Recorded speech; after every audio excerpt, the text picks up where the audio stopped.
차가운 금속성의 전화벨 소리가 강지훈의 펜트하우스 사무실의 정적을 깨뜨렸다.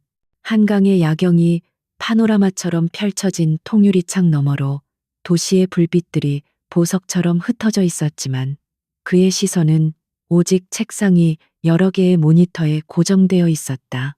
숫자들이 붉고 푸른 빛을 내며 쉴 새 없이 춤을 추었고 그것만이 그에게 의미 있는 유일한 세상이었다. 발신자 표시 화면에 뜬 것은 낯선 번호였다. 그는 잠시 미간을 찌푸렸다. 그의 개인 번호를 아는 사람은 극히 제한적이었고 모르는 번호는 보통 비서가 먼저 걸러내기 마련이었다. 하지만 무언가 불길한 예감이 그의 손가락을 움직여 통화 버튼을 누르게 만들었다. 수화기 너머에서는 익숙하지 않은 남자의 다급한 목소리가 흘러나왔다. 강지훈 씨 되십니까? 여기는 서울중앙병원 응급실입니다. 그 목소리는 지훈의 귀에 닿았지만 마치 두꺼운 유리벽을 통과하는 것처럼 멀게만 느껴졌다. 그는 아무런 대답 없이 다음 말을 기다렸다. 아내분 윤서연 씨께서 교통사고를 당하셨습니다. 위독한 상태이니 지금 바로 병원으로 와주셔야겠습니다. 그의 표정에는 어떤 변화도 없었다. 슬픔도 놀람도 충격도 아니었다. 그의 머릿속에서는 오직 상황을 분석하는 냉정한 이성만이 작동하고 있었다. 교통사고, 위독, 병원. 단어들은 아무런 감정적 파동 없이 정보로서만 처리되었다. 그는 마치 예상치 못한 변수로 인해 잠시 중단된 투자 보고서를 검토하는 분석가 같았다. 알겠습니다. 그의 대답은 짧고 건조했다. 전화를 끄는 그는 잠시 허공을 응시했다. 윤서연, 법적인 아내. 3년 전 서로의 필요에 의해 맺어진 관계. 그는 그녀에게 풍족한 생활과 사회적 지위를 제공했고, 그녀는 그의 곁에서 아름다운 장식품처럼 자신의 역할을 충실히 수행했다. 그것이 그가 이해하는 결혼의 전부였다. 그는 자리에서 일어나 옷걸이에 걸린 완벽하게 다려진 코트를 걸쳤다. 사무실을 나서기 전 그는 잠시 모니터를 돌아보았다. 그가 잠시 자리를 비운 사이에도 숫자는 변함없이 움직이고 있었다. 세상은 아무 일도 없다는 듯이 그의 아내가 사경을 헤매고 있다는 사실과는 무관하게 완벽한 논리대로 흘러가고 있었다.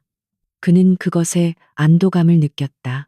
병원으로 향하는 차 안에서 그는 비서에게 전화를 걸어 내일 오전 미팅을 모두 취소하라고 지시했다. 그의 목소리는 평소와 다름없이 차분했다. 비서는 조심스럽게 이유를 물었지만 그는 개인적인 사정이라고만 짧게 답했다. 윤서연의 죽음은 그에게 있어 공적인 일이 아닌 처리해야 할 개인적인 문제에 불과했다. 병원에 도착했을 때 그녀는 이미 숨을 거둔 후였다. 의사는 안타까운 표정으로 사망 시각과 원인을 설명했지만 지우는 그저 고개를 끄덕일 뿐이었다. 그는 차가운 시트 위 하얀 천으로 덮인 아내의 모습을 무표정하게 내려다보았다. 한때 화려한 드레스를 입고 그의 팔짱을 낀 채 파티장을 빛내던 여자는 이제 없었다. 장례식은 신속하고 질서정연하게 준비되었다. 그의 재력과 사회적 지위 덕분에 모든 절차는 최고급으로 한치의 오차도 없이 진행되었다. 국내 최대 규모의 장례식장, 가장 큰 특실, 그리고 수많은 정재계 인사들이 보내온 화환들이 복도를 가득 메웠다. 지우는 상주로서 빈소의 가장 깊은 곳에 서 있었다.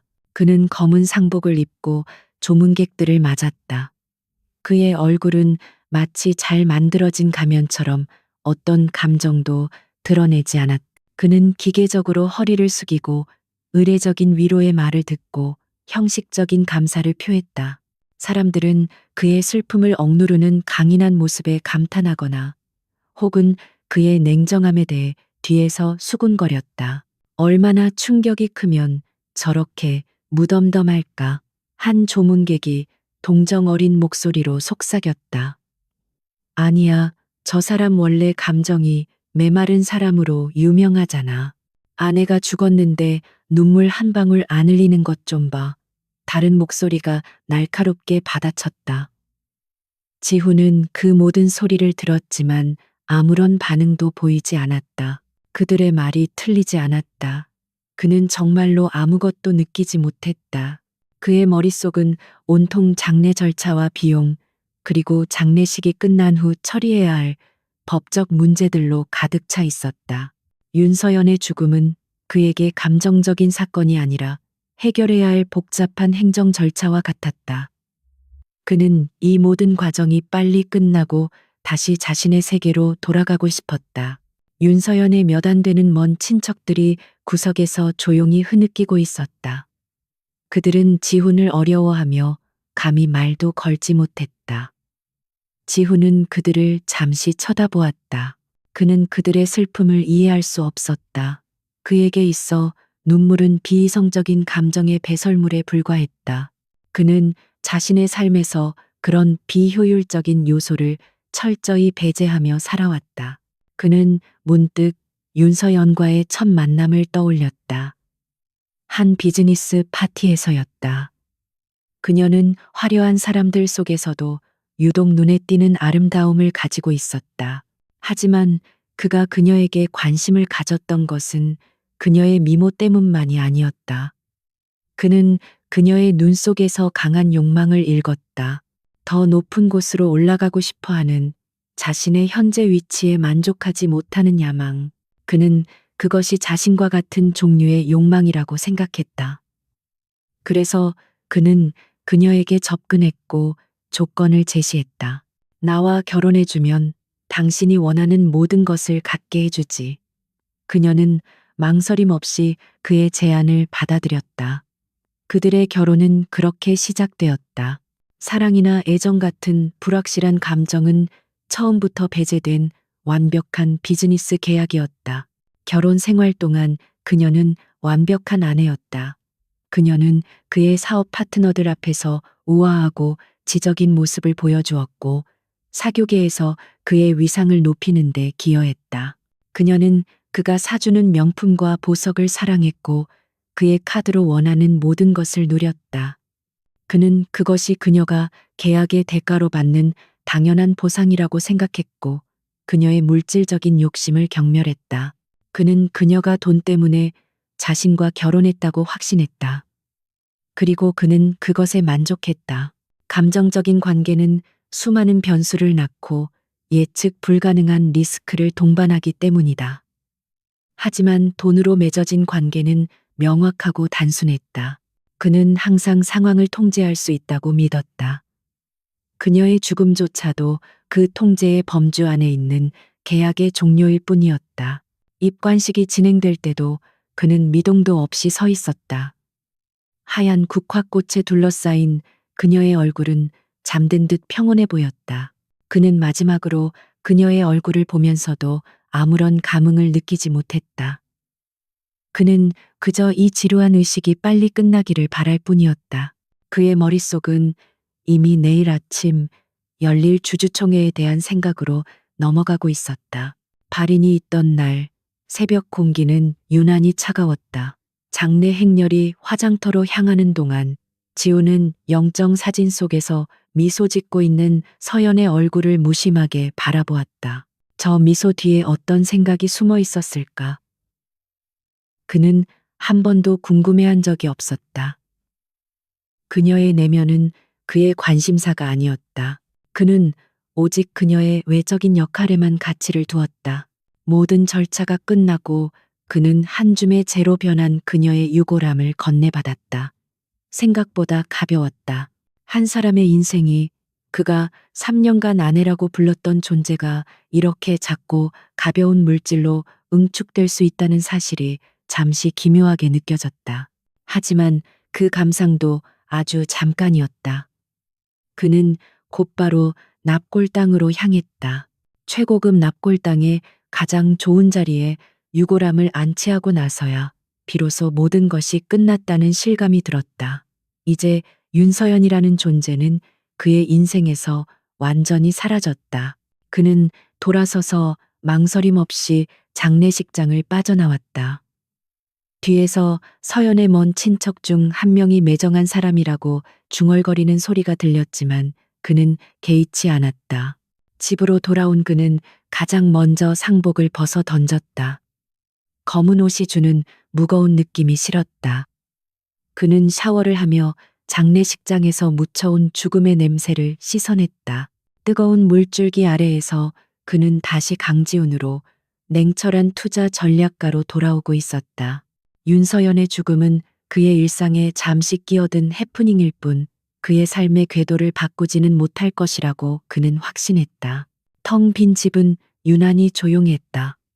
항상 집안 어딘가에서 들려오던 그녀의 존재감이 이제는 완벽하게 사라졌다. 그는 잠시 소파에 앉아 눈을 감았다. 피곤함이 몰려왔지만 그것은 슬픔에서 비롯된 피로가 아니었다.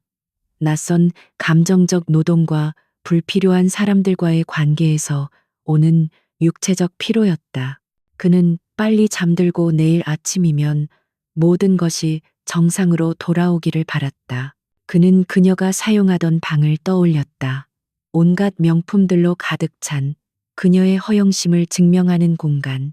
그는 내일 당장 사람을 시켜 그 방의 물건들을 모두 치워버려야겠다고 생각했다. 그녀의 흔적을 남겨두고 싶지 않았다. 그에게 있어 과거는 돌아볼 가치가 없는 것이었고, 윤서연은 이제 완벽한 과거가 되었기 때문이었다. 하지만 그날 밤 지우는 쉽게 잠들지 못했다. 어둠 속에서 눈을 감자 영정 사진 속에서 웃고 있던 그녀의 얼굴이 불현듯 떠올랐다. 그 미소는 어딘지 모르게 슬퍼 보였다. 그는 고개를 저으며 잡념을 떨쳐내려 했다. 그것은 그저 피곤해서 생긴 착각일 뿐이라고 그는 스스로에게 말했다. 그의 결혼은 끝났고 이제 그는 다시 혼자였다. 그것이 그가 원했던 결론이었다. 장례식이 끝나고 며칠이 흘렀다. 강지훈은 일상으로 완벽하게 복귀했다. 시장은 그의 예상대로 움직였고 그의 투자 포트폴리오는 견고한 수익률을 기록했다.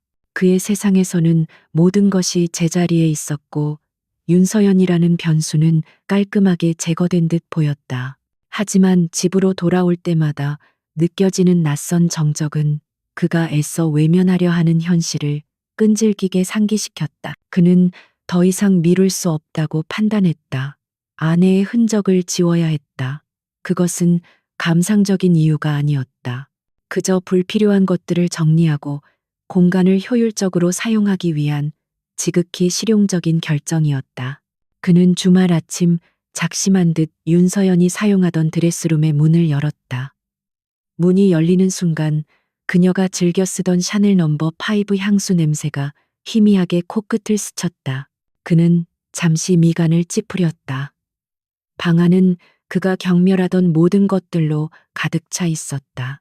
한쪽 벽면을 가득 채운 명품 가방들, 마치 전시라도 하듯 진열된 수백 켤레의 구두, 그리고 보석함 안에서 화려한 빛을 뽐내는 귀금속들.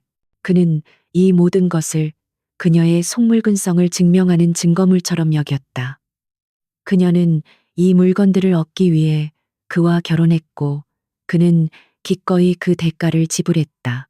그는 곧장 중고 명품 매입 업체에 전화를 걸었다. 수화기 너머의 직원은 그의 이름을 듣자마자 극도로 정중한 태도를 보였다. 그는 최대한 빨리 사람을 보내 방 안의 모든 물건을 감정하고 매입해 갈 것을 지시했다. 그의 목소리에는 어떤 망설임도 없었다. 마치 재고 자산을 처분하는 기업 대표처럼 그는 냉정하고 신속하게 일을 처리했다. 업체 직원이 오기 전 그는 직접 물건들을 정리하기 시작했다. 물론 정리를 한다기보다는 그저 눈에 보이는 대로 상자에 쓸어 담는 것에 가까웠다. 그는 그녀의 옷가지들을 옷장에서 꺼내 아무렇게나 던져 넣었다. 실크 드레스의 부드러운 감촉이나 캐시미어 코트의 고급스러운 질감은 그의 신경을 조금도 자극하지 못했다. 그것들은 그저 숫자가 찍힌 상품에 불과했다. 그의 손길은 점점 더 기계적으로 변해갔다. 그는 이 무의미한 노동을 빨리 끝내고 싶었다. 그런데 옷장 가장 깊숙한 곳, 평소에는 잘 쓰지 않는 계절 옷들을 넣어두는 상자들 뒤편에서 낡은 나무 상자 하나가 눈에 띄었다. 화려한 가죽과 금속 장식으로 가득한 이 방에서 그 소박하고 낡은 나무 상자는 지독하게 이질적인 존재감을 뿜어내고 있었다. 호기심보다는 이물감을 제거하려는 생각에 그는 상자를 꺼내 들었다. 자물쇠도 없이 그저 뚜껑만 닫혀 있는 단순한 형태였다. 그는 무심코 뚜껑을 열었다. 그 안에는 보석이나 현금 뭉치 같은 것은 없었다. 대신 빛바랜 사진 몇 장과 말린 꽃, 그리고 낡은 열쇠 꾸러미 하나가 들어 있었다. 그는 실망감과 함께 약간의 의아함을 느꼈다. 그는 열쇠 꾸러미를 집어들었다. 녹이 슬고 손때가 묻은 구식 아파트나 주택에서나 볼 법한 열쇠들이었다. 윤서영 같은 여자가 이런 것을 왜 간직하고 있었을까? 그는 이해할 수 없었다. 그는 열쇠들을 다시 상자에 던져 넣으려다 그 밑에 깔린 접힌 서류 한 장을 발견했다. 그는 무심코 서류를 펼쳐보았다. 그것은 부동산 매매 계약서였다. 지훈의 눈이 빠르게 서류 위를 훑었다. 매도인 윤서연, 매매 물건, 서울 변두리에 위치한 작은 빌라. 그의 눈썹이 미세하게 꿈틀거렸다. 그는 그녀가 결혼 전까지 월세방을 전전하며 가난하게 살았다고 알고 있었다. 그녀에게 자신의 이름으로 된 집이 있었다는 사실은 금시초문이었다. 하지만 그를 정말로 혼란스럽게 만든 것은 계약서 하단에 적힌 날짜였다. 5년 전 3월 14일. 그 날짜는 그의 뇌리에 깊숙이 박혀 있었다. 그가 야심차게 시작했던 첫 번째 사업이 자금난으로 부도 직전에 몰렸던 바로 그 시기였다. 그는 투자를 받기 위해 사방으로 뛰어다녔지만 세상은 냉정했다. 절망의 끝에서 그는 모든 것을 포기할 생각까지 했었다. 그의 머릿속이 복잡해지기 시작했다. 우연의 일치일까? 하지만 그 날짜는 너무나도 정확했다. 그가 마지막 희망을 걸었던 투자 유치가 최종적으로 결렬되었던 바로 다음 날이었다. 그는 당시의 절망감을 생생하게 기억했다. 그런데 바로 그 절체절명의 순간에 윤서연은 서울 변두리의 작은 집을 팔았다. 그는 계약서를 든 채 그 자리에 얼어붙었다. 그의 냉철한 이성이 경고음을 울리기 시작했다. 그가 구축해온 완벽한 논리에 세계에 설명할 수 없는 균열이 생겨나고 있었다. 윤서연은 왜 집이 있다는 사실을 그에게 숨겼을까? 그리고 왜 하필이면 그가 가장 힘들었던 바로 그 시점에 집을 팔았던 것일까? 그는 고개를 저었다. 말도 안 되는 생각이었다. 그녀가 그를 위해 집을 팔았을 리가 없다. 그녀는 돈을 위해서라면 어떤 일이든 할 수 있는 여자였지만 그것은 언제나 자기 자신을 위한 것이었다. 타인을 위한 희생, 특히 그를 위한 희생은 그녀라는 인간의 데이터베이스에는 존재하지 않는 코드였다. 아마 다른 이유가 있었을 것이다. 급하게 돈이 필요했거나 아니면 단순히 더 좋은 곳으로 이사가기 위해서였을 것이다. 하지만 의심의 씨앗은 한 번 뿌려지자 걷잡을 수 없이 자라나기 시작했다. 그는 계약서에 적힌 주소를 다시 한번 확인했다. 그가 한 번도 들어본 적 없는 생소한 동네 이름이었다. 그는 손에 든 낡은 열쇠 꾸러미를 내려다보았다. 어쩌면 이 열쇠들이 그 집의 열쇠였을지도 모른다. 이제는 존재하지 않는 집의 열쇠. 그 순간 예약했던 명품 매입 업체 직원에게서 전화가 걸려왔다. 곧 도착할 것이라는 연락이었다. 지훈은 잠시 망설였다. 그는 이 나무 상자를 어떻게 해야 할지 결정할 수 없었다. 다른 물건들처럼 처분해버릴 수도 있었지만 무언가가 그의 손을 붙잡았다. 그는 결국 나무 상자를 자신의 서재로 가져와 책상, 서랍 깊숙한 곳에 넣어두었다. 업체 직원들이 도착했고 드레스룸의 물건들은 신속하게 평가되고 포장되었다. 얼마 지나지 않아 방은 텅 비게 되었다. 그녀의 흔적은 이제 향수 냄새마저 사라지고 완벽하게 지워졌다. 하지만 지훈의 마음은 이상하게도 더 복잡해졌다. 그는 텅 빈 방을 보며 후련함을 느끼는 대신 알 수 없는 공허함과 혼란스러움을 느꼈다. 그날 저녁 그는 서재에서 늦게까지 일에 몰두하려 했었다. 하지만 그의 집중력은 자꾸만 흩어졌다. 그의 시선은 자신도 모르게 책상 서랍으로 향했다. 그 안에 있는 낡은 나무 상자, 열쇠 꾸러미, 그리고 빛바랜 계약서 한 장이 마치 살아있는 생물처럼 그의 심경을 건드리고 있었다. 그는 결국 자리에서 일어나 서랍을 열었다. 그는 다시 한번 계약서를 꺼내 읽었다. 매매 대금은 그리 크지 않은 액수였다. 하지만 5년 전에 그에게는 가뭄의 단비와도 같았을, 아니, 회사를 살릴 수도 있었을 만큼 절실했던 돈이었다. 그는 기억을 더듬었다. 투자 유치가 결렬되고 며칠 뒤 기적처럼 한 투자자가 나타나 급한 불을 끌 수 있는 자금을 지원해 주었다. 그는 그것을 순전히 자신의 능력과 운 덕분이라고 생각했었다. 이제 와서 보니 모든 것이 의심스러웠다. 혹시 그 돈이, 아니, 그럴 리가 없었다. 그는 자신의 터무니없는 상상의 실소를 터뜨렸다. 하지만 그의 심장은 평소와 다르게 조금씩 빠르게 뛰고 있었다. 그가 철저하게 분석하고 통제해 왔다고 믿었던 과거의 한 부분이 사실은 자신이 전혀 모르는 미지의 변수에 의해 움직였을지도 모른다는 불길한 예감이 그의 등골을 서늘하게 만들었다. 그는 처음으로 윤서연이라는 여자에 대해 자신이 아무것도 모르고 있었을지도 모른다는 생각을 했다. 그가 아는 그녀는 명품을 사랑하고 돈을 좇는 피상적이고 계산적인 여자였다. 하지만 낡은 나무 상자 안에 숨겨져 있던 그녀의 과거는 그가 한 번도 상상해 본 적 없는 모습이었다. 그는 손에 든 낡은 열쇠를 가만히 내려다보았다. 이 차가운 금속 조각이 잠겨버린 과거의 문을 열어줄 수 있을까? 그는 그 문 너머에 무엇이 있을지 두려워졌다. 주말이 지나고 월요일이 왔다. 강지우는 다시 완벽한 비즈니스맨의 갑옷을 입었다.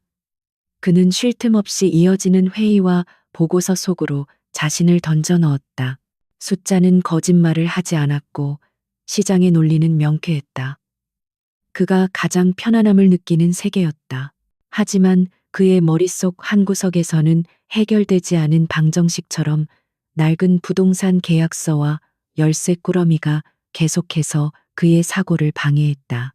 그는 애써 그것을 무시하려 했다. 그저 우연의 일치일 뿐이라고, 자신과는 아무런 상관이 없는 그녀의 과거일 뿐이라고 스스로에게 되뇌었다. 하지만 그의 분석적인 두뇌는 설명할 수 없는 변수를 용납하지 못했다. 왜 그녀는 집이 있었다는 사실을 숨겼을까? 왜 하필 그 시점에 집을 팔았을까? 그 돈은 다 어디로 갔을까? 질문들은 꼬리에 꼬리를 물고 이어지며 그의 집중력을 갉아먹었다. 결국 그는 참지 못하고 점심시간을 이용해 비서에게 계약서에 적힌 주소의 등기부 등본을 떼어보라고 지시했다. 그의 마음속에서는 여전히 이것은 그저 불확실한 요소를 제거하기 위한 합리적인 절차일 뿐이라고 정당화하고 있었다. 몇 시간 뒤 비서가 가져온 서류에는 그가 이미 알고 있는 사실이 다시 한번 명시되어 있었다. 소유주 윤서연, 5년 전 3월 14일 매매로 인한 소유권 이전. 그는 더 이상 이 찜찜한 의문을 덮어둘 수 없다는 것을 깨달았다. 직접 확인해 봐야 했다. 직접 그 장소에 가서 자신의 눈으로 보고 이 모든 것이 그저 의미 없는 과거의 흔적일 뿐임을 확인하고 나서야 이 혼란을 끝낼 수 있을 것 같았다. 그는 오후의 모든 일정을 취소하고 책상 서랍 속에 넣어두었던 낡은 열쇠 꾸러미를 주머니에 챙겨넣고 사무실을 나섰다. 그의 검은색 세단이 강남의 번화한 거리를 빠져나와 점점 낯선 풍경 속으로 들어갔다. 높고 현대적인 빌딩들은 점차 사라지고 그 자리를 낮고 낮은 다세대 주택과 작은 상점들이 대신했다. 마치 시간을 거슬러 올라가는 듯한 기분이었다. 그는 창밖으로 스쳐 지나가는 풍경들을 무표정하게 바라보았다. 윤서연이 이런 곳에서 살았다는 사실이 좀처럼 실감나지 않았다. 내비게이션이 목적지에 도착했음을 알렸다. 그가 차를 세우고 내린 곳은 그가 예상했던 것보다도 더 넓고 한적한 골목이었다. 하지만 계약서에 적힌 주소에는 그가 상상했던 작은 빌라 대신 지은 지 얼마 안 되어 보이는 깨끗한 5층짜리 다세대 주택이 서 있었다. 그는 잠시 허탈한 기분에 휩싸였다. 이미 사라지고 없는 장소를 찾아온 꼴이었다. 그는 자신이 시간 낭비를 했다는 생각에 차로 돌아가려고 했다. 그때 새로 지어진 빌라 옆 작은 평상에 앉아 햇볕을 쬐고 있는 노부부가 눈에 들어왔다. 그들은 이 동네의 터줏대감처럼 보였다. 지훈은 잠시 망설였다. 낯선 이에게 말을 거는 것은 그의 성미에 맞지 않았지만 이대로 돌아선다면 의문은 영원히 풀리지 않을 터였다. 그는 결국 노부부에게로 다가갔다. 어르신, 말씀 좀 여쭙겠습니다. 그의 갑작스러운 등장에 노부부는 의아한 눈으로 그를 쳐다보았다.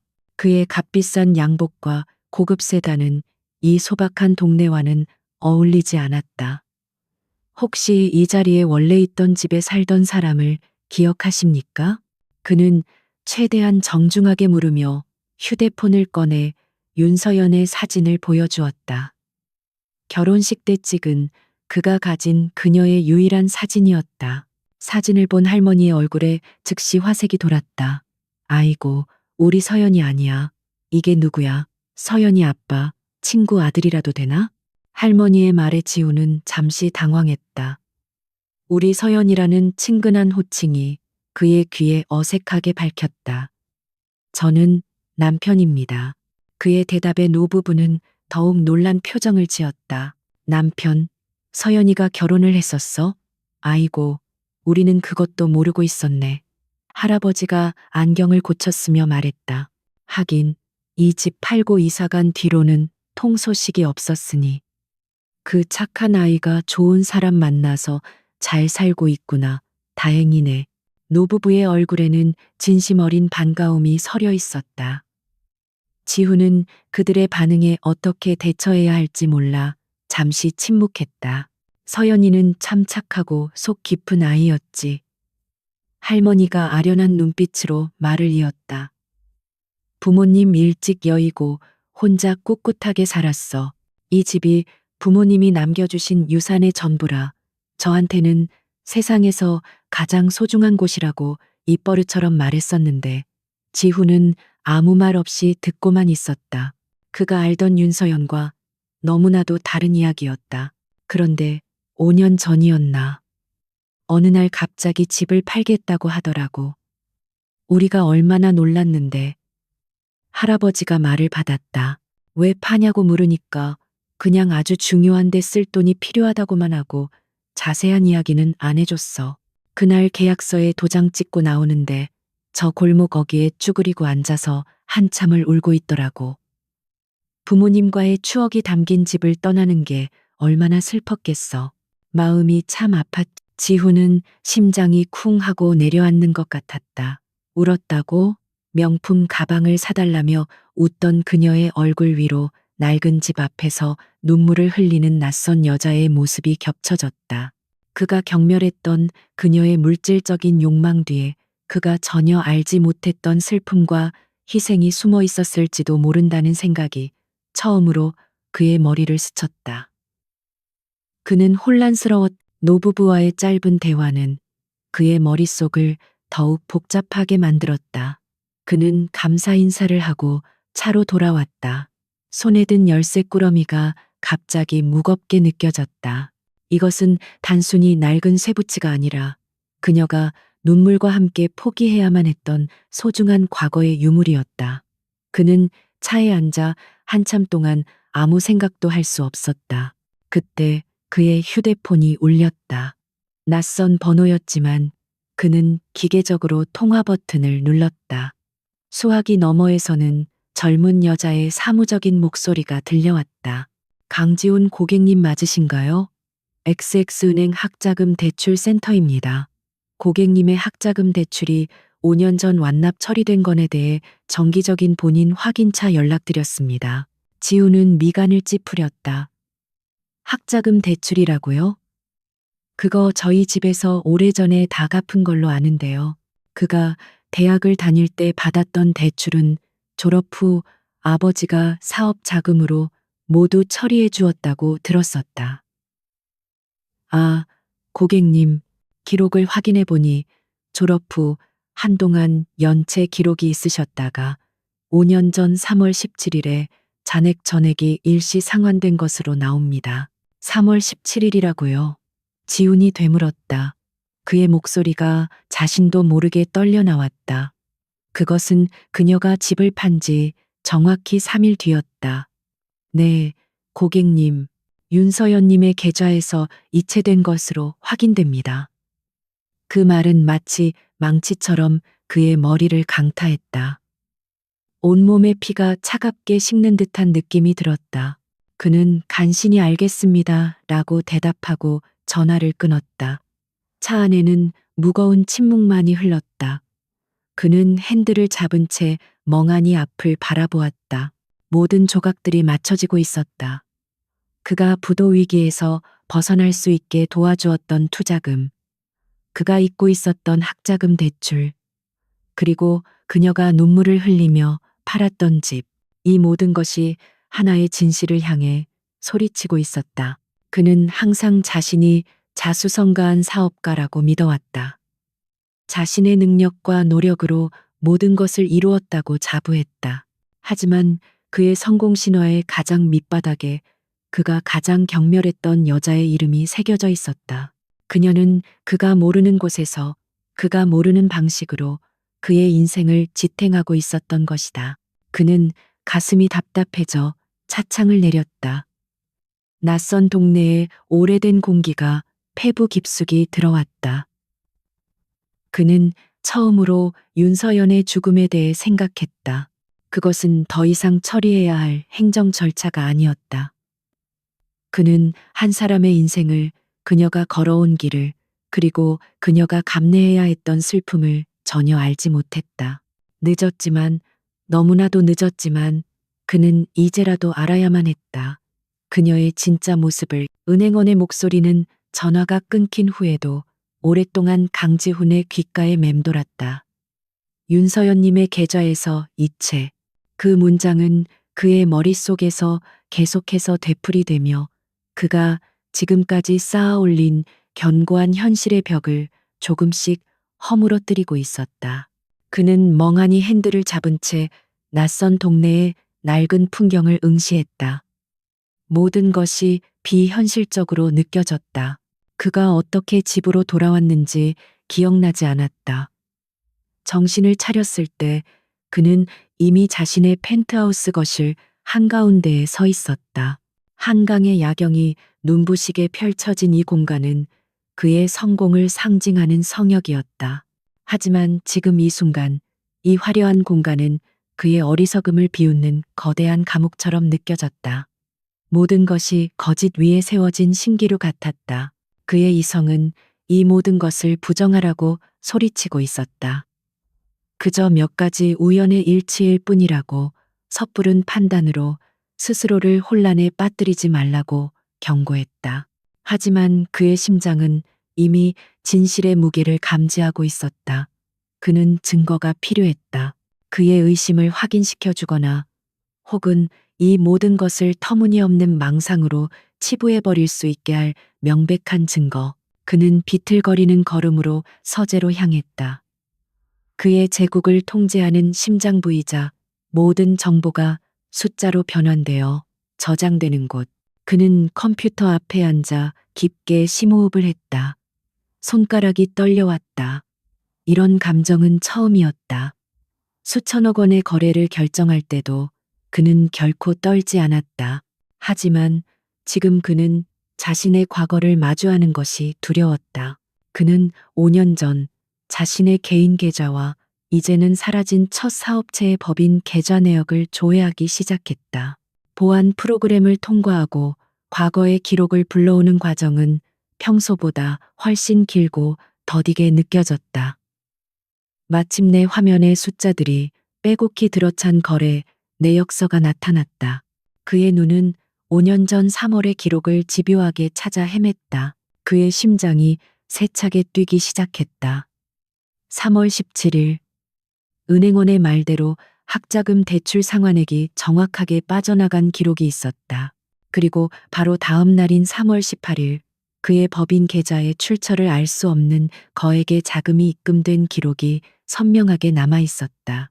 그는 당시 이 돈을 자신의 사업 계획을 높이 산 익명의 투자자가 보낸 것이라고 믿어 의심치 않았다. 그는 입금된 금액과 윤서연이 집을 판 매매 대금을 비교해 보았다. 학자금 대출 상환액을 제외하자 남은 금액은 법인 계좌에 입금된 돈과 거의 일치했다. 오차는 송금 수수료와 세금을 제외하면 설명될 수 있는 범위였다. 퍼즐 조각이 완벽하게 맞춰지는 순간 그는 숨을 쉴 수가 없었다.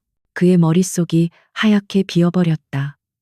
그의 성공 신화의 시작점이라고 믿었던 그 기적적인 투자금은 익명의 독지가가 보낸 것이 아니었다. 그것은 그녀가 부모님의 유산이자 자신의 모든 것이었던 집을 팔아 마련한 눈물 젖은 돈이었던 것이다. 그는 의자 등받이에 깊숙이 몸을 기댄 채 허공을 응시했다. 하지만 그것이 끝이 아니었다. 한 번 터진 의심에 두근 걷잡을 수 없었다. 그는 조회 기간을 그들의 결혼 생활 전체인 3년으로 넓혔다. 그는 그녀에게 생활비와는 별도로 매달 거액의 용돈을 주었다. 그녀의 사치스러운 씀씀이를 위한 돈이었다. 그는 그녀가 그 돈으로 명품을 사고 파티를 즐기며 허영심을 채우고 있을 것이라고 굳게 믿었다. 그는 그녀의 계좌 내역을 추적할 방법이 없었지만 대신 자신의 사업 계좌들을 샅샅이 뒤지기 시작했다. 이상한 점들이 하나둘씩 발견되기 시작했다. 회사의 현금 흐름이 좋지 않았던 특정 시기마다 여러 개의 낯선 계좌를 통해 소액의 자금들이 여러 차례에 걸쳐 입금되었다. 금액이 크지 않아 당시에는 대수롭지 않게 여겼던 돈들이었다. 또한 경쟁 세력이 그의 회사 주식을 매집하려 할 때마다 누군가가 개인 투자자의 이름으로 주식을 조금씩 사들여 주가를 방어해주곤 했다. 그는 그것을 자신을 지지하는 소액 주주들의 움직임이라고 생각했었다. 이제 와서 보니 그 모든 자금의 흐름이 그가 그녀에게 용돈을 입금해준 시기와 기묘하게 일치하고 있었다. 그녀는 그가 준 돈으로 사치를 부린 것이 아니었다. 그녀는 그 돈을 쪼개고 여러 개의 계좌로 분산시켜 마치 개미 투자자인 것처럼 위장하여 그의 사업을 뒤에서 몰래 돕고 있었던 것이다. 그가 그녀의 허영심을 경멸하며 카드를 긁을 때마다 그녀는 그 돈으로 그의 제국을 지키는 벽돌을 쌓고 있었다. 진실은 그가 상상했던 것보다 훨씬 더 끔찍하고 잔인했다.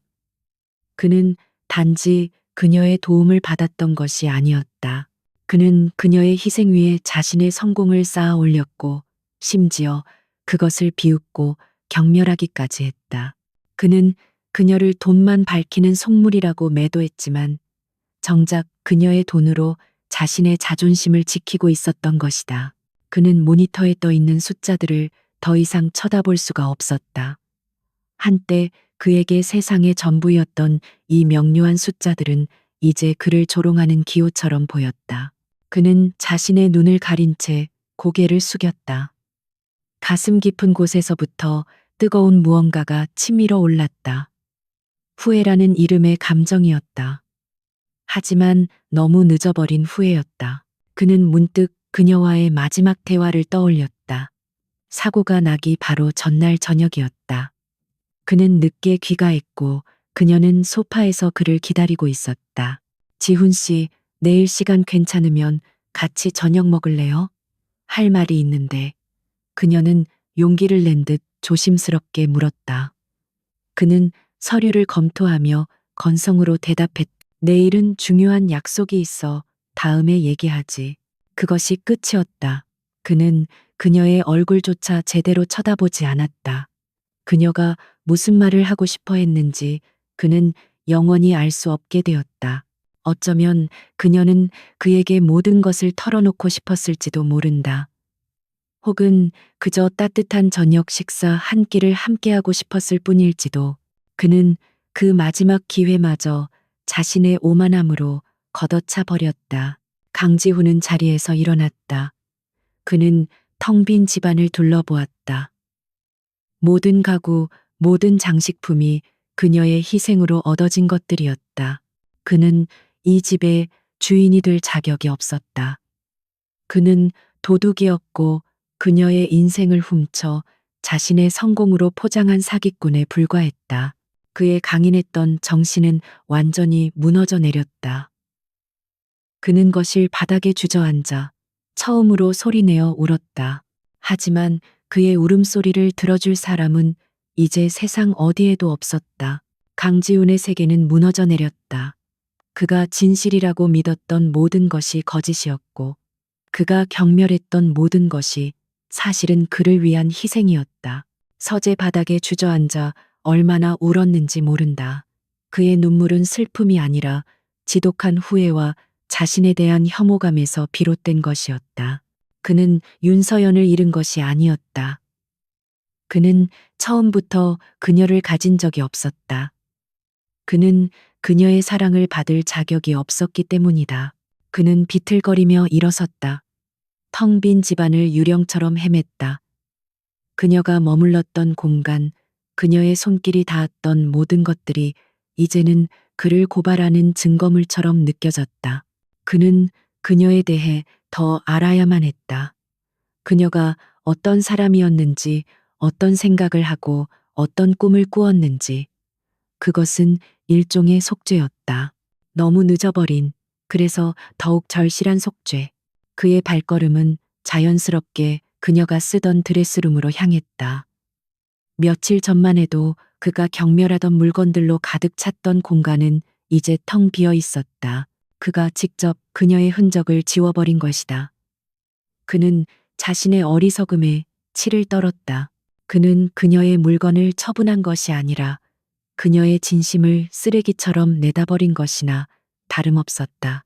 그는 텅 빈 방 한가운데에 서서 주위를 둘러보았다. 혹시라도 그가 놓친 것이 있을까? 그녀의 진짜 모습을 보여줄 작은 단서라도 남아있지 않을까? 하지만 방은 차가운 침묵으로 가득 차 있을 뿐이었다. 그는 절망적인 기분으로 바닥에 주저앉았다. 그때 그의 시선이 붙박이장 아래쪽의 작은 틈에 닿았다. 그는 무심코 손을 뻗어 그 틈을 더듬었다. 손끝에 무언가 걸리는 감촉이 느껴졌다. 그는 힘을 주어 그것을 당겼다. 삐걱거리는 소리와 함께 바닥의 일부가 들리며 작은 비밀 공간이 모습을 드러냈다. 그의 심장이 세차게 뛰기 시작했다. 그 공간 안에는 먼지가 뽀얗게 쌓인 낡은 가죽 다이어리 한 권이 놓여 있었다. 그는 조심스럽게 다이어리를 꺼내 들었다. 표지에는 아무것도 쓰여 있지 않았지만 손때가 묻어 반질반질했다. 오랫동안 소중하게 간직해온 물건이라는 것을 한눈에 알 수 있었다. 하지만 다이어리는 작은 자물쇠로 잠겨 있었다. 그는 순간적으로 자물쇠를 부숴버리고 싶은 충동을 느꼈지만 이내 고개를 저었다. 그것은 그녀의 마지막 비밀을 폭력적으로 침범하는 행위처럼 느껴졌다. 열쇠를 찾아야 했다. 그는 머릿속을 헤집었다. 그녀의 물건들 중에서 열쇠가 있을 만한 곳. 그는 서재로 달려가 책상 서랍 깊숙한 곳에 넣어두었던 낡은 나무 상자를 다시 꺼냈다. 상자 안에는 빛바랜 사진들과 말린 꽃, 그리고 이제는 쓸모 없어진 집 열쇠 꾸러미가 여전히 그 자리에 있었다. 그는 상자 안을 샅샅이 뒤졌지만 다이어리 자물쇠에 맞는 작은 열쇠는 보이지 않았다. 그는 포기하지 않았다. 그녀가 남긴 모든 것을 다시 확인해야 했다. 그는 중고 명품 업체에 전화를 걸어 그들이 매입해간 물건들을 잠시 돌려받을 수 있는지 물었다. 업체 직원은 당황했지만 강지훈이라는 이름의 무게는 그들의 규정을 잠시 미룰 만큼 강력했다. 그는 업체로 달려가 그녀의 가방과 소지품들을 하나씩 확인하기 시작했다. 그가 사주었던 수백만 원짜리 명품 가방들 속에는 화장품과 영수증뿐이었다. 그는 거의 포기 상태에 이르렀다. 그때 그의 눈의 구석에 아무렇게나 던져져 있던 낡은 에코백 하나가 들어왔다. 그가 사준 적 없는, 아마도 그녀가 결혼 전부터 사용했을 법한 평범한 가방이었다. 그는 무심코 그 가방 안으로 손을 넣었다. 그리고 가방에 달아빠진 안감 속에서 손끝에 작고 차가운 금속의 감촉이 느껴졌다. 그것은 아주 작고 예쁜 은색 열쇠였다. 그는 떨리는 손으로 열쇠를 꺼내들고 곧장 집으로 돌아왔다. 그는 다이어리 앞에 앉아 숨을 골랐다. 굳게 닫힌 그녀의 마음의 문을 여는 기분이었다. 그는 조심스럽게 열쇠를 자물쇠에 꽂고 돌렸다. 딸깍하는 작은 소리와 함께 자물쇠가 풀렸다. 그는 천천히 다이어리의 첫 장을 넘겼다. 익숙하면서도 낯선 그녀의 단정한 글씨체가 눈에 들어왔다. 날짜는 그들이 대학교 캠퍼스에서 처음 스쳤던 그날을 가리키고 있었다. 오늘 경영학과 강지훈 선배를 처음 보았다. 도서관 창가에 앉아 책을 읽는 모습이 마치 영화의 한 장면 같았다. 모두가 그를 주목했지만 그의 눈에는 오직 책 속의 세상만이 존재하는 듯했다. 차갑고 날카로워 보이지만 어딘지 모르게 외로워 보였다. 그 사람의 세상이 궁금해졌다. 지우는 숨을 죽인 채 페이지를 넘겼다. 다이어리는 그녀의 오랜 짝사랑의 기록이었다. 그가 어떤 강의를 듣는지, 무엇을 좋아하는지, 어떤 어려움을 겪고 있는지, 그녀는 멀리서 그 모든 것을 지켜보고 있었다. 그가 첫 사업에 실패하고 힘들어할 때 그녀는 다가가지 못하는 자신의 무력함에 가슴 아파했다. 그리고 그들의 결혼에 대한 이야기가 나왔다. 그가 나에게 결혼하자고 했다. 사랑이 아닌 필요에 의한 계약이라는 것을 안다. 하지만 나는 거절할 수 없었다. 이것이 내가 그의 곁에서 그의 그림자라도 지켜줄 수 있는 유일한 방법이라면 나는 기꺼이 악마와도 거래할 것이다. 그의 세상에 들어갈 수만 있다면 나는 어떤 역할이든 연기할 수 있다. 지우는 가슴이 미어지는 것 같았다.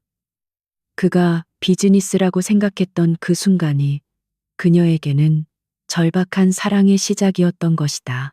그리고 마침내 그가 가장 알고 싶었던, 그리고 가장 마주하기 두려웠던 진실이 담긴 페이지가 나타났다. 오늘 그가 처음으로 내게 선물을 주었다. 명품 가방이었다.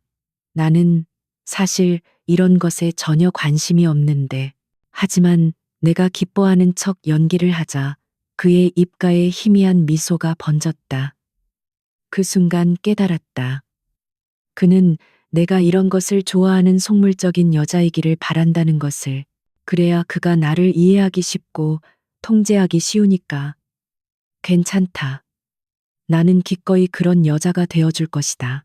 그가 주는 것이 경멸 섞인 동정이라도, 그것이 그가 내게 보여주는 유일한 관심이라면 나는 평생 이 가면을 쓰고 살아갈 수 있다. 그녀는 그가 사주는 모든 선물을 받을 때마다 그 뒤에 숨겨진 그의 경멸을 알고 있었다. 하지만 그녀는 상처받는 대신 그것을 그와의 유일한 연결고리로 삼았던 것이다. 그녀는 그를 위해 기꺼이 경멸의 대상이 되어 주었다. 지우는 더 이상 글씨를 읽을 수가 없었다. 눈물이 시야를 가렸다. 그는 다이어리를 가슴에 품고 오열했다. 미안하다는 말로는 도저히 용서받을 수 없는 죄를 지은 기분이었다. 다이어리의 마지막 장은 그녀가 사고를 당하기 바로 전날 밤에 쓰여 있었다. 내일은 용기를 내서 그에게 저녁을 같이 먹자고 해야겠다. 더 이상은 숨길 수가 없다. 그가 여전히 나를 사랑하지 않더라도 모든 진실을 말하고 싶다. 그가 얼마나 대단한 사람인지, 그리고 내가 그를 얼마나 사랑하는지, 어쩌면 이것이 마지막 기회일지도 모른다는 이상한 예감이 든다. 그녀의 마지막 문장은 그의 심장에 비수처럼 꽂혔다. 그는 그녀의 마지막 기회를, 그녀의 마지막 용기를 무참히 짓밟아 버렸다. 그는 다이어리를 든 채 그 자리에 주저앉았다. 이제야 그는 알 수 있었다. 그녀의 죽음은 단순한 사고가 아니었다. 그것은 그가 수년간 저질러온 무지와 오만, 그리고 냉혹함이 만들어낸 비극적인 결말이었다. 시간이 얼마나 흘렀는지 알 수 없었다. 강지우는 낡은 다이어리를 가슴에 품은 채 거실 바닥에 쓰러져 있었다. 눈물은 말라붙어 뺨 위로 소금기처럼 하얀 흔적을 남겼다. 그의 내면에서는 격렬한 폭풍이 휩쓸고 지나간 뒤였다. 모든 것이 파괴되고 모든 것이 폐허로 변했다. 남은 것은 지독한 고통과 텅 빈 공허함 뿐이었다. 그는 간신히 몸을 일으켰다. 세상이 빙글빙글 도는 것 같았다. 그는 다이어리를 놓지 않은 채 비틀거리며 소파로 가 몸을 기댔다. 다이어리의 마지막 장, 그녀의 마지막 문장이 그의 뇌리에서 떠나지 않았다. 어쩌면 마지막 기회일지도 모른다는 예감. 그는 그 예감을 현실로 만들어버린 장본인이었다. 하지만 그는 이대로 무너져 있을 수만은 없었다. 그녀가 그에게 남긴 것은 단지 후회와 죄책감만이 아니었다. 그녀의 삶 전체가 담긴 이 다이어리에는 그가 아직 알지 못하는 진실이 더 남아있을 터였다. 그는 그녀의 모든 것을 알아야 할 의무가 있었다. 아니, 그것은 그가 살아남기 위해 붙잡아야 할 유일한 밧줄이었다. 그는 떨리는 손으로 다시 다이어리를 펼쳤다. 이미 여러 번 읽어 너덜너덜해진 앞부분을 지나 그가 아직 읽지 못한 뒷부분으로 페이지를 넘겼다. 그녀의 글씨체는 후반부로 갈수록 어딘가 모르게 다급하고 불안해 보였다. 그곳에서 그는 전혀 예상치 못했던 낯선 이름을 발견했다. 최민준 회장. 최민준 회장은 지훈의 아버지가 사업을 하던 시절부터 알고 지내던 인물이었다. 그는 자수성가한 입지전적인 인물로 재계의 존경을 한몸에 받고 있었지만 지훈은 어릴 적부터 그의 탐욕스럽고 교활한 눈빛을 좋아하지 않았다. 그의 아버지가 사업에 실패했을 때 최 회장은 가장 먼저 등을 돌렸던 사람 중 하나였다.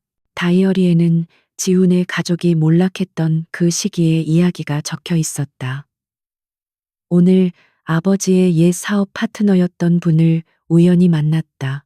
그분은 술에 취해 지훈 씨 아버지가 최민준 회장 때문에 망한 것이나 다름없다고 말했다. 최 회장이 유망한 해외 투자건이라며 접근해서 모든 자금을 끌어들이게 한 뒤 결정적인 순간에 발을 빼고 허위 정보를 시장에 흘려 주가를 폭락시켰다는 것이다. 지훈의 심장이 차갑게 얼어붙었다. 그는 당시 아버지의 사업 실패가 급변하는 시장 상황에 대처하지 못한 경영 능력의 부재 때문이라고만 생각했다. 아버지는 돌아가시는 순간까지도 자신의 무능함을 탓했다. 하지만 그것은 무능함이 아니었다. 그것은 치밀하게 계획된 함정이었고 배신이었다. 그녀의 기록은 계속되었다. 그녀는 그날 이후 최민준 회장의 주변을 파고들기 시작했다. 그녀는 그저 순진한 짝사랑에 빠진 여대생이 아니었다.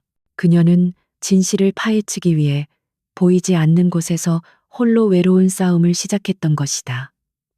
그리고 그녀가 지훈과의 결혼을 결심하게 된 진짜 이유가 드러났다. 최민준 회장이 지훈 씨의 새로운 사업에 관심을 보이기 시작했다. 나는 두렵다.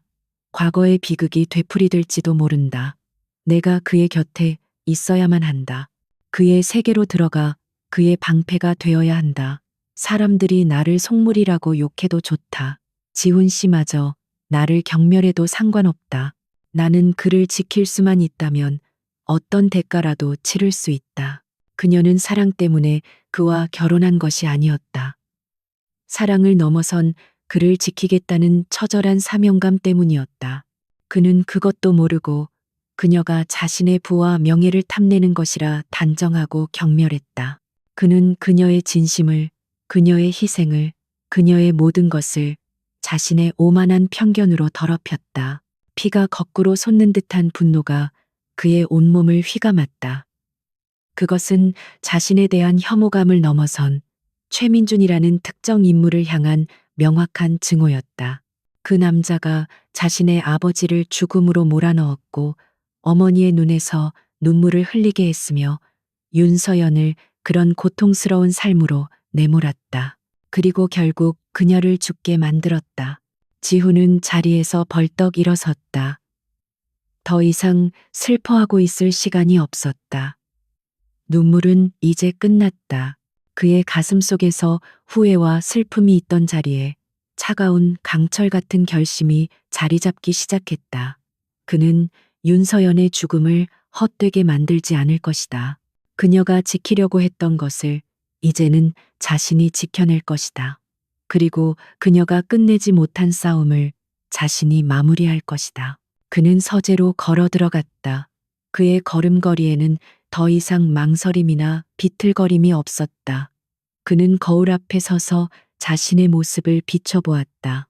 며칠 만에 수척해진 얼굴, 충혈된 눈, 하지만 그 눈 속에는 이전에는 볼 수 없었던 차갑고도 위험한 불꽃이 타오르고 있었다. 그것은 모든 것을 태워버릴 듯한 복수의 불꽃이었다. 그는 더 이상 과거의 강지훈이 아니었다. 성공에 도취해 자신의 발밑을 보지 못했던 오만한 사업가는 죽었다.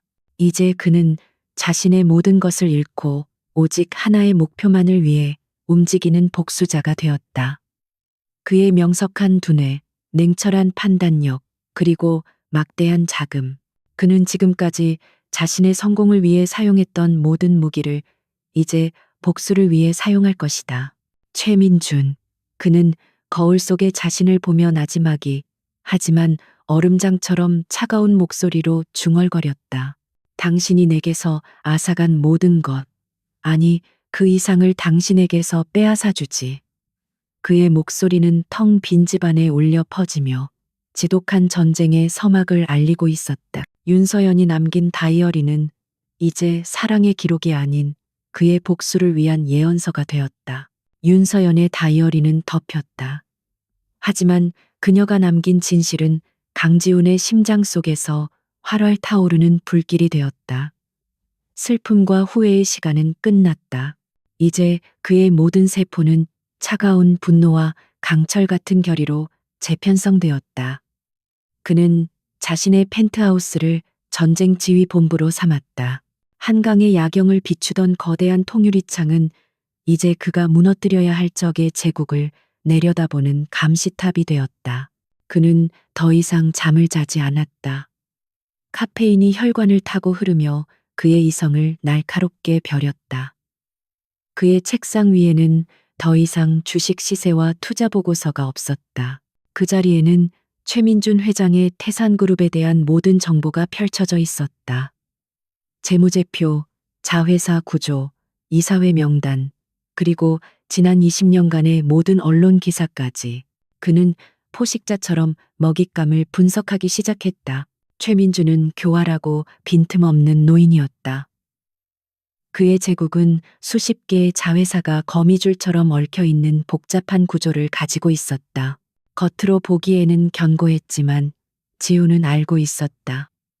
모든 거대한 구조물에는 반드시 취약한 균열이 존재한다는 것을. 그의 일은 그 균열을 찾아내 쐐기를 박아 넣는 것이었다. 그는 자신의 가장 유능하고 충성스러운 비서 김진우 실장을 호출했다. 김 실장은 지난 10년간 지훈의 그림자처럼 일해온 인물이었다. 그는 지훈의 냉정함 뒤에 숨겨진 인간적인 면모를 어렴풋이 알고 있는 유일한 사람이기도 했다. 갑작스러운 지훈의 변화, 특히 그의 눈에 서린 살기, 어린, 냉혹함에 김 실장은 등골이 서늘해지는 것을 느꼈다. 지금부터 내가 하는 말을 토씨 하나 틀리지 말고 실행하게. 지훈의 목소리는 얼음처럼 차가웠다. 현재 진행 중인 모든 장기 투자 프로젝트를 중단하고 비핵심 자산은 전부 매각해 최대한 많은 현금을 확보해야 하네. 그리고 15년 전 우리 아버님의 회사였던 서광물산의 파산 관련 자료를 전부 찾아내 당시 임원 명단, 채권단 리스트, 회계 감사 보고서까지 먼지 한 톨까지 털어서 가져와. 김 실장은 이유를 묻지 않았다. 그는 그저 고개를 숙이고 지시를 이행할 뿐이었다. 강지훈이라는 인물은 한번 목표를 정하면 결코 뒤돌아보지 않는다는 것을 그 누구보다 잘 알고 있었다. 며칠 밤낮으로 지훈은 태산그룹의 재무제표 속에서 살았다. 그는 숫자들이 속삭이는 비밀의 언어를 해독하기 시작했다. 그리고 마침내 그는 아킬레스건을 발견했다. 그것은 태산건설이었다. 태산그룹의 핵심 계열사이자 최민준 회장의 자부심. 겉으로는 매년 수조 원의 수주를 따내며 승승장구하는 것처럼 보였다. 하지만 지훈은 그 화려한 실적 뒤에 숨겨진 거대한 부실의 징후를 포착했다. 과도한 차입 경영, 불투명한 자금 흐름, 그리고 여러 개의 페이퍼 컴퍼니를 이용한 분식 회계의 흔적. 최민주는 태산건설을 자신의 비자금을 조성하는 저수지로 이용하고 있었던 것이다. 지훈의 입가에 차가운 미소가 걸렸다. 계획이 세워졌다. 그는 정면으로 공격하지 않을 것이다. 그것은 늙은 여우에게 반격의 기회만 줄 뿐이다. 그는 보이지 않는 곳에서 안개처럼 스며들어 적의 심장부를 멈추게 할 것이다. 그의 복수는 시끄러운 폭발이 아니라 소리 없는 암살이 될 터였다. 이것이 바로 죽은 아내를 위한 미망인의 첫 번째 수였다. 그는 즉시 해외에 있는 자신의 비밀 계좌들을 움직이기 시작했다. 수년에 걸쳐 축적한 막대한 자금이 여러 개의 유령 회사를 거쳐 복잡한 경로로 세탁된 후 태산건설이 발행한 회사채를 조용히 사들이기 시작했다.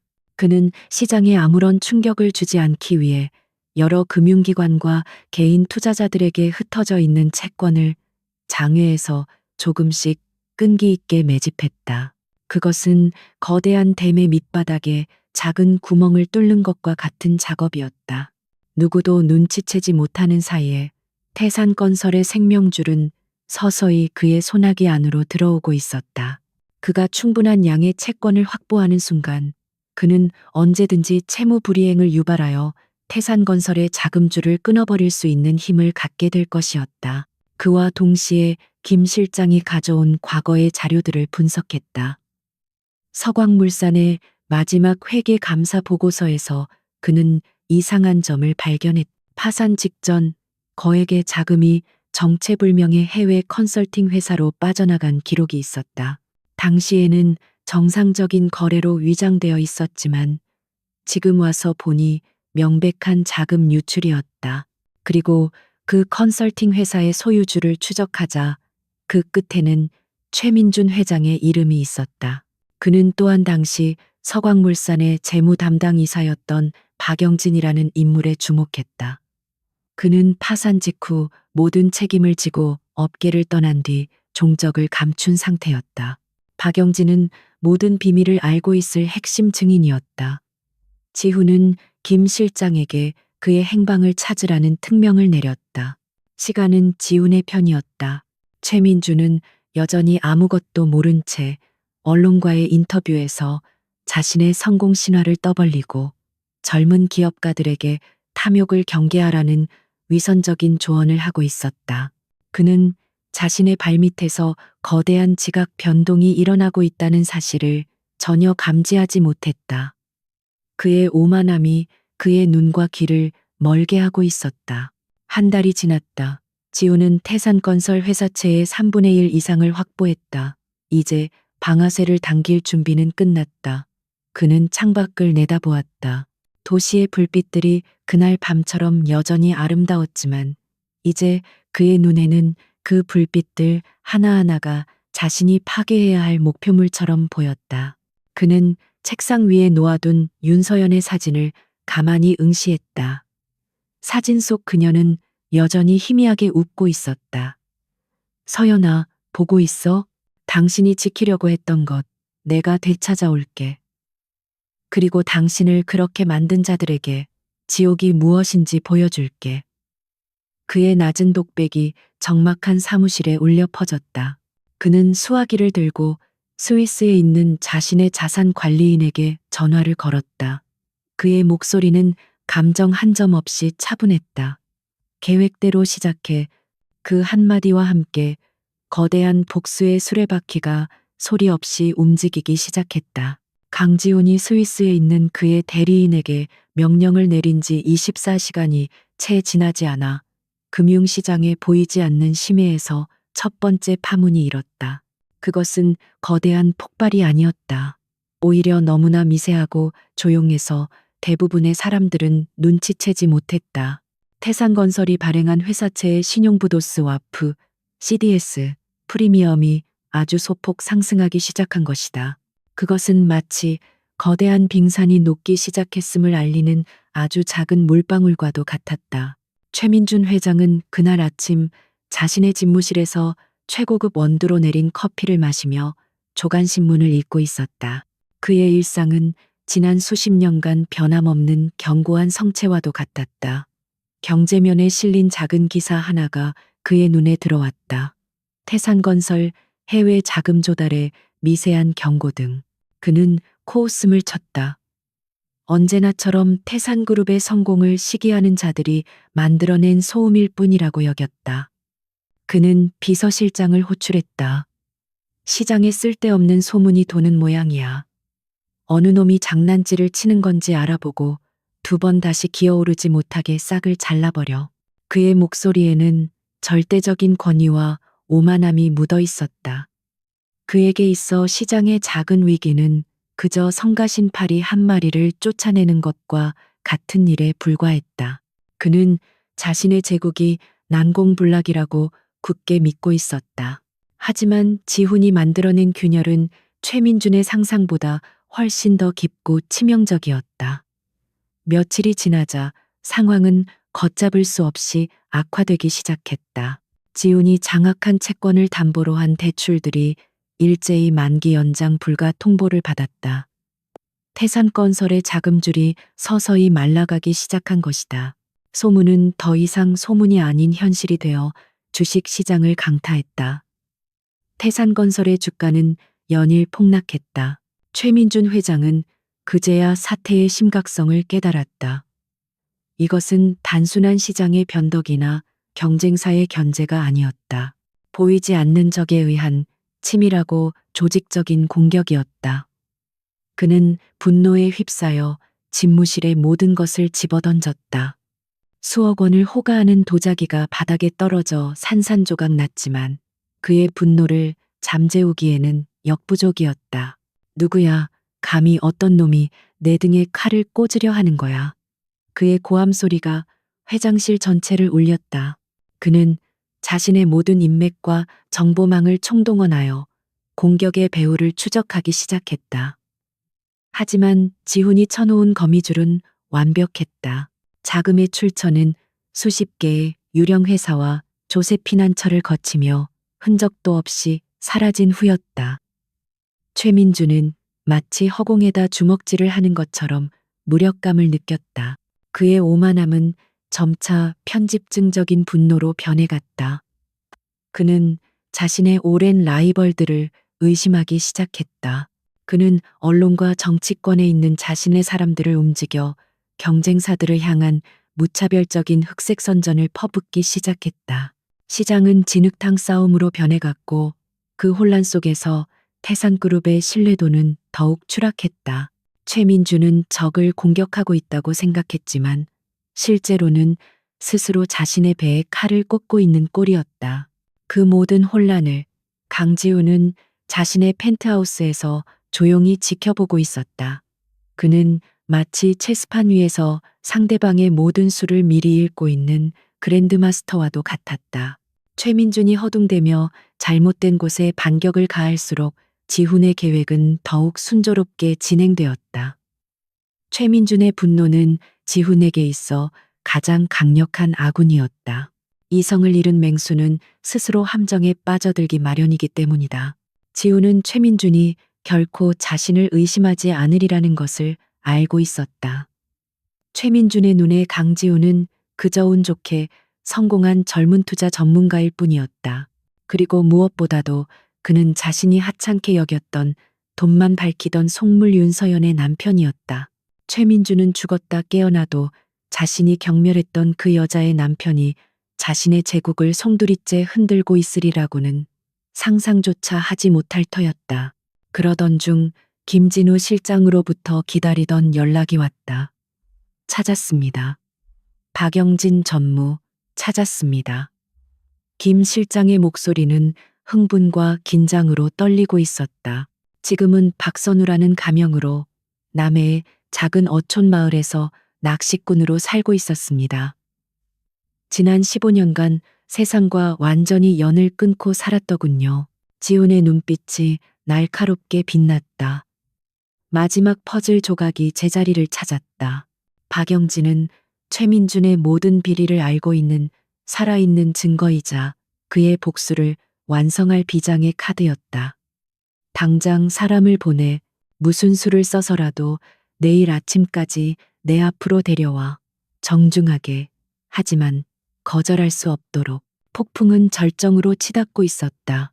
태산건설은 결국 만기가 돌아온 어음을 막지 못해 1차 부도 위기에 몰렸다. 해외에서 진행 중이던 수조 원 규모의 초대형 프로젝트는 좌초될 위기에 처했다.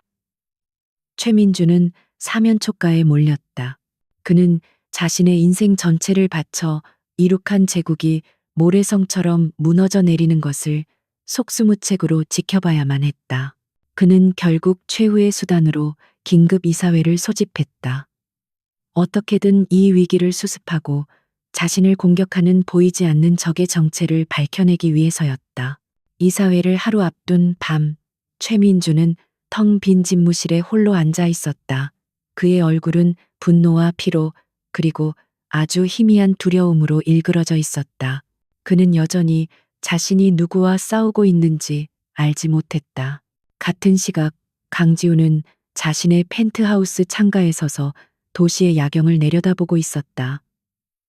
그의 손에는 윤서연의 사진이 들려 있었다. 사진 속 그녀는 여전히 그를 향해 웃고 있었다. 그는 사진을 향해 나지막이 속삭였다. 서연아, 이제 곧 모든 것이 끝날 거야. 당신의 한을 내가 풀어줄게. 그의 눈에는 더 이상 눈물이 없었다. 오직 모든 것을 끝내려는 자의 차가운 결의만이 섬광처럼 빛나고 있었다. 마지막 전투를 앞둔 전장의 고요함이 그를 감싸고 있었다. 운명의 날 아침이 밝았다. 태산그룹 본사 빌딩의 최상층에 위치한 이사회 회의실에는 무거운 침묵이 감돌았다. 거대한 마호가니 테이블을 둘러싼 이사들의 얼굴에는 불안과 초조함이 역력했다.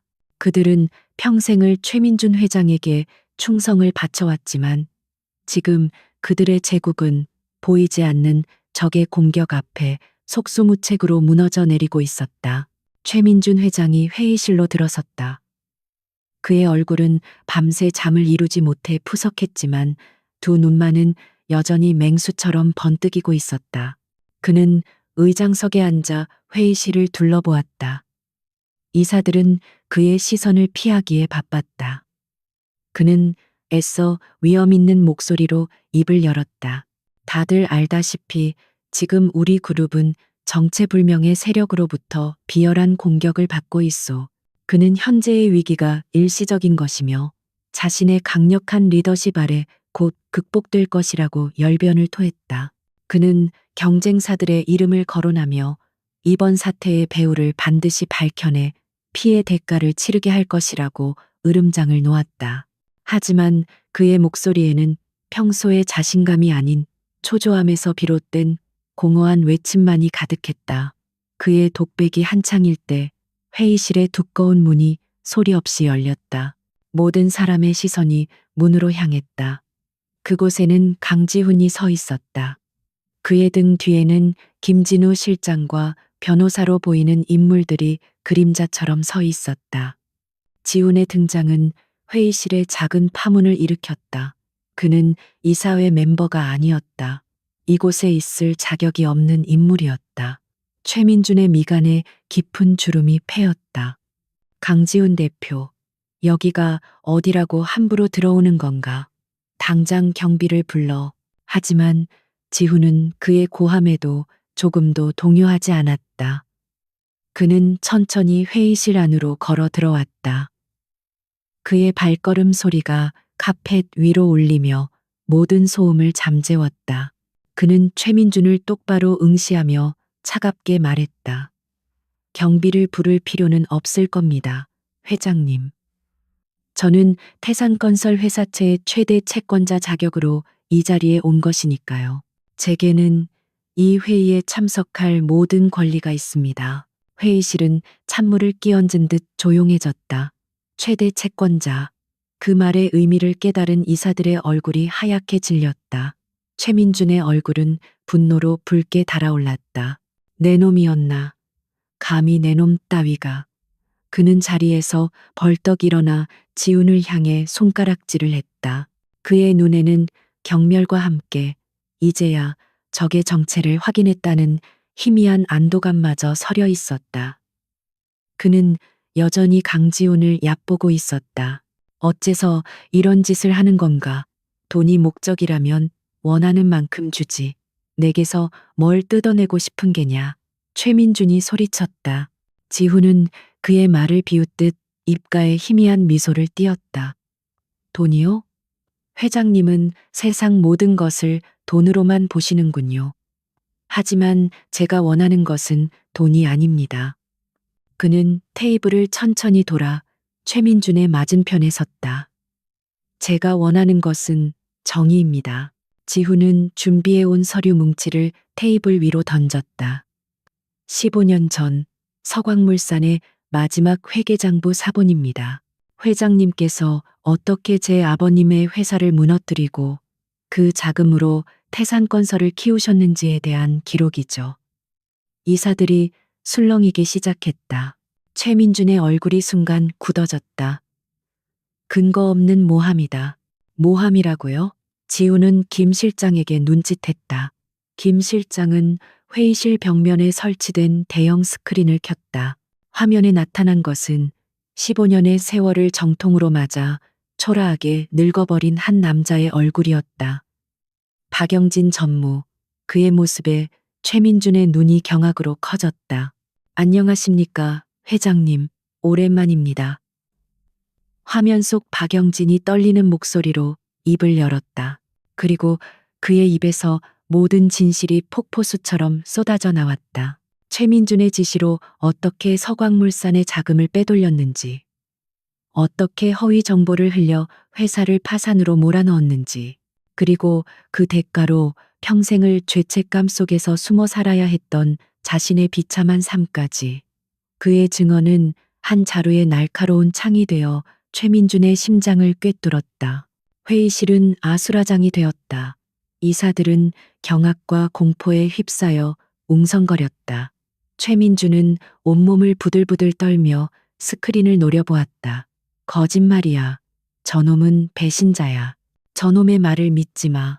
그의 외침은 절박했지만 더 이상 아무도 그의 말을 믿지 않았다. 그의 제국을 지탱하던 신뢰와 권위라는 기둥이 뿌리째 뽑혀나가는 순간이었다. 지훈은 그에게 마지막 일격을 가했다. 박영진 씨의 증언과 여기 있는 모든 증거 자료는 지금 이 시간부로 검찰에 제출되었습니다. 그리고 저는 채권단 대표로서 태산그룹의 모든 부실 자산에 대한 즉각적인 동결과 파산 절차를 신청할 겁니다. 그것은 사형 선고였다. 최민준의 제국은 이제 공식적으로 끝났다. 최민준은 의자에 주저앉았다. 그의 눈에서 생기가 사라지고 맹수 같던 기백은 온데간데 없었다. 그는 한순간에 모든 것을 잃어버린 힘없는 노인으로 전락했다. 그의 입에서 쉰 목소리가 새어 나왔다. 왜, 어째서 나에게? 지훈은 그의 앞으로 다가가 오직 그만이 들을 수 있는 목소리로 속삭였다. 당신이 경멸했던 내 아내 윤서연의 이름으로. 윤서연. 그 이름을 듣는 순간 최민준의 눈에 잠시 혼란이 스쳤다가 이내 모든 것을 이해했다는 듯 공허한 빛으로 변했다. 그는 허탈하게 웃기 시작했다. 처음에는 작은 실소였지만 이내 미친 사람처럼 광기 어린 웃음소리로 변해 회의실을 가득 메웠다. 그의 웃음소리 속에서 한때 철옹성 같았던 제국은 먼지처럼 허무하게 쓰러져 갔다. 지훈은 그 모습을 무표정하게 지켜보았다. 오랫동안 꿈꿔왔던 복수의 순간, 적의 완전한 몰락. 하지만 그의 마음속에는 통쾌함 대신 짙은 허무함과 공허함만이 밀려왔다. 그는 무너져 내리는 최민준에게서 괴물이 아닌 자신의 탐욕에 잡아먹힌 한심하고 나약한 인간의 모습을 보았다. 이 승리는 그에게 아무런 기쁨도 주지 못했다. 그는 뒤돌아섰다. 이사들은 그에게 어떻게든 살아남기 위해 아첨의 말을 던지려 했지만 지훈은 그들을 거들떠보지도 않았다. 그는 혼란과 아비규환으로 가득 찬 회의실을 뒤로한 채 조용히 밖으로 걸어 나왔다. 복수는 끝났다.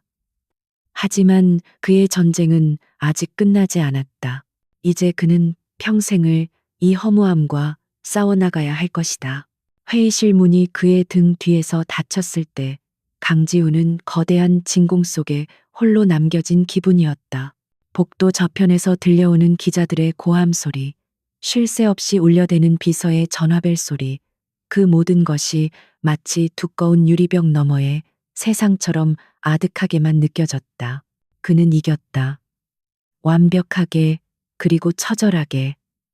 하지만 그의 영혼은 승리의 환희 대신 잿더미처럼 황량한 허무함으로 가득 차 있었다. 그는 자신의 펜트하우스로 돌아왔다. 복수를 계획하고 실행했던 지난 몇 달간 그의 전쟁 지휘 본부였던 곳. 하지만 이제는 그저 텅 비고 차가운 공간일 뿐이었다. 그는 소파에 몸을 던지지도 술을 찾지도 않았다. 그저 창가에 서서 모든 것을 잃어버린 최민준의 제국이 혼란에 빠져 가라앉고 있는 도시의 풍경을 무감각하게 내려다보았다. 김진우 실장이 조심스럽게 들어왔다. 그의 얼굴에는 승자의 흥분과 함께 상사를 향한 깊은 염려가 서려 있었다. 대표님, 모든 것이 계획대로 되었습니다. 언론은 온통 태산그룹의 붕괴 소식으로 떠들썩합니다. 지훈은 돌아보지 않은 채 나지막이 말했다. 김 실장, 내 회사도 매각 준비를 하게. 김 실장은 자신의 귀를 의심했다. 네, 대표님, 그게 무슨 말씀이십니까? 지금이야말로 우리 회사가 한 단계 더 도약할 수 있는 최고의 기회입니다. 지훈이 천천히 몸을 돌렸다. 그의 눈은 깊이를 알 수 없는 심연처럼 공허했다. 이 회사는 내 것이 아니었어. 내가 세운 것이 아니었지. 이제 모든 것을 제자리로 돌려놓을 시간이네. 그의 목소리에는 거절을 용납하지 않는 단호함이 실려 있었다. 김 실장은 더 이상 아무것도 묻지 못했다.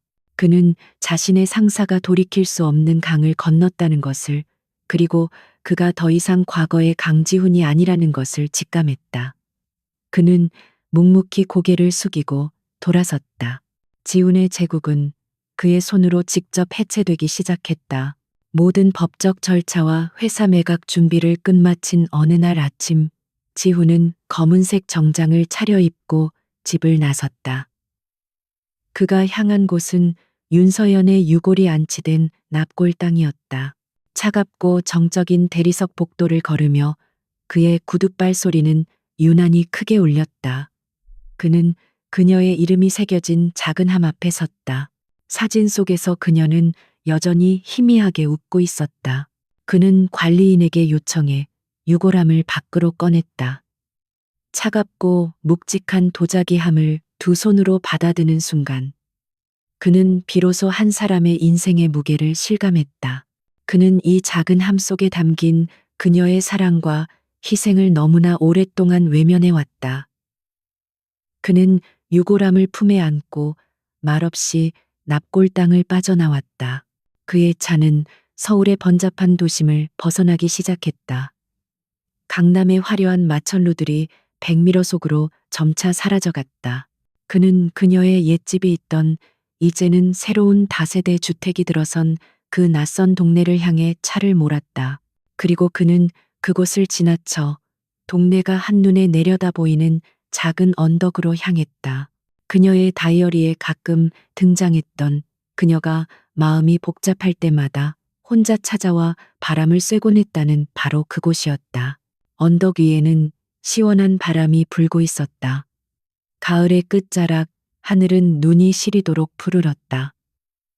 지훈은 언덕의 가장 높은 곳, 오래된 소나무 아래에 그는 품에 안고 있던 유골함을 조심스럽게 내려놓았다.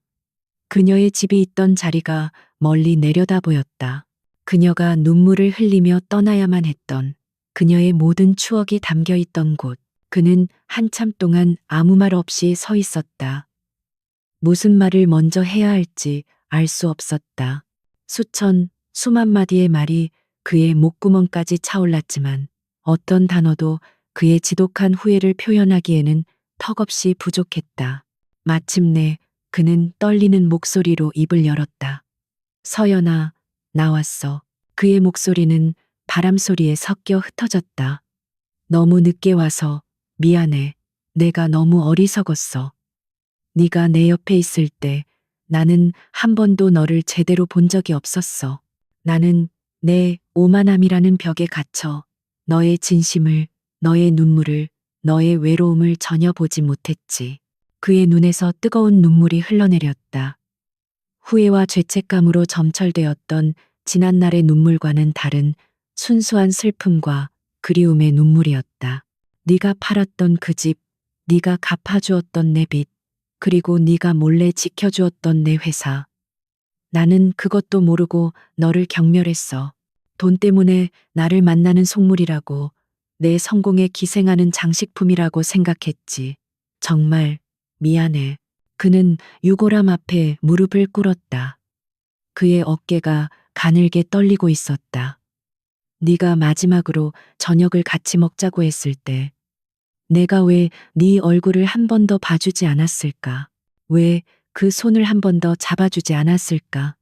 평생을 후회해도 모자랄 거야. 하지만 이제 와서 이런 말을 하는 게 무슨 소용이 있겠어.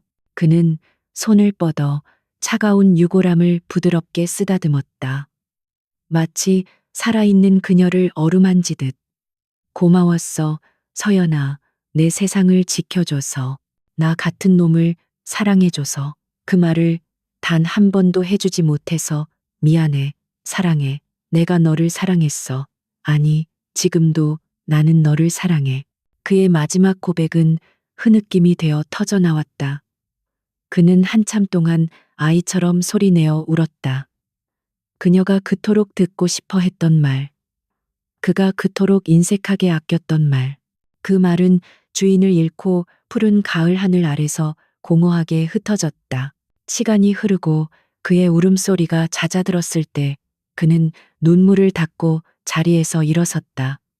복수는 끝났고 사죄도 끝났다.